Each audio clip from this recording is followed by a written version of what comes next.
Hi ఆళ్ళందరూ ఎలా ఉన్నారు? మీలో ఎంతమంది ములంకాడలు, పుల్లబెల్లం పెడితే తిన్నారో చెప్పండి ఫ్రెండ్స్.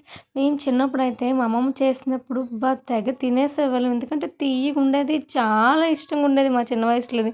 మళ్ళీ చాలా రోజుల తర్వాత నాకు తినాలి అనిపించింది. సో, అందుకే ఈరోజు రెసిపీ షూట్ చేశాను. ముందుగానే కావాల్సినవన్నీ కట్ చేసుకొని ఉంచుకున్నాను. ఆ తర్వాత కడాయి పెట్టుకొని ఆయిల్ వేసుకొని, కొంచెం పోపు గింజలేసుకొని, పచ్చిమిరపకాయలు, నెక్స్ట్ ఆనియన్స్ వేసి మంచిగా ఫ్రై చేసుకొని, గార్లిక్ జింజర్ పేస్ట్ వేసుకొని మంచిగా ఫ్రై చేసుకున్నాను. టొమాటోస్ వేసుకొని కూడా మంచిగా ఫ్రై చేసుకొని, టొమాటోస్ మెత్తపడిన తర్వాత అదే దీంట్లో ములంకాడలు యాడ్ చేసి ఒక 2 నిమిషాలు ఫ్రై చేసి, ఉప్పు, కారం, పసుపు, చికెన్ మసాలా, గరం మసాలా ఈ 2 మసాలాలు యాడ్ చేశాను.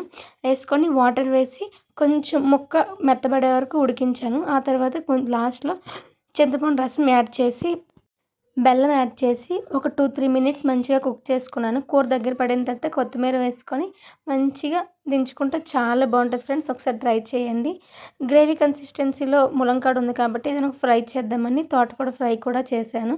తోటకూర ఫ్రై కావాలంటే నెక్స్ట్ వీడియోలో పోస్ట్ చేస్తాను. Thank you for watching.